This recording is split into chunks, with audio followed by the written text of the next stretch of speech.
Sir అవునా, నేను ఇప్పుడే వస్తున్నా సార్. అరే నేను ఎప్పటి నుంచో ఎల్ఐసి కడుతున్నాగా, ఆ ఇన్సూరెన్స్ డబ్బులు వచ్చినాయంట్రా. ఇన్సూరెన్స్ డబ్బులా? ఎంత రావచ్చన్నా?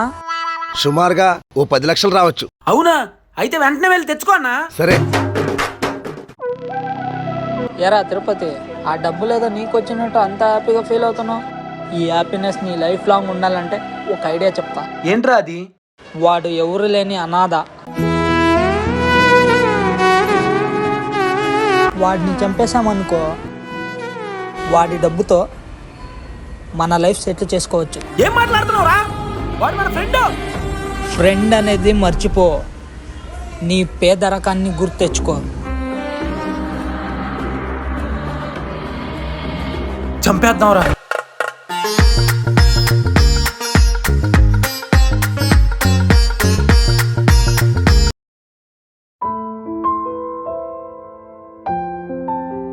అరే మీరు ఇక్కడున్నారా? మీకోసం ఇంటికెళ్ళి. సర్లే అన్నా, ఈ హ్యాపీ మూలు ఆగడం ఎందుకులే, వచ్చి కూర్చో, డ్రింక్ తాగదు కానీ.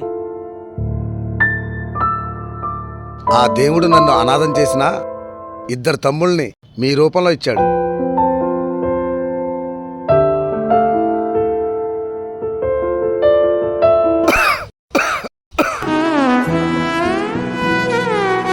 అరే నాకేదోలా అనిపిస్తుందిరా.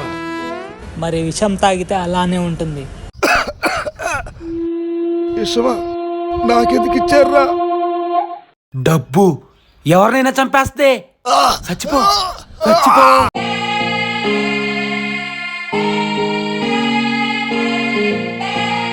రే డబ్బు లేదంట్రా. డబ్బులు లేవా? ఇక్కడ ఉండకూడదురా మనం. వెళ్ళిపోదాం.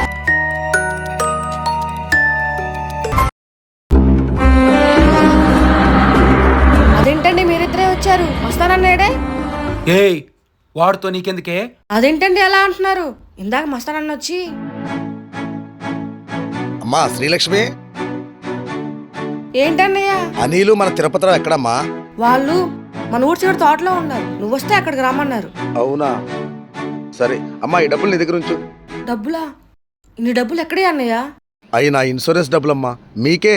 అదేంటన్నయ్య, ఇన్ని డబ్బులన్నీ మాకిస్తే మరి నీకు? నాకంటూ ఎవరున్నారమ్మా, మీరు తప్ప.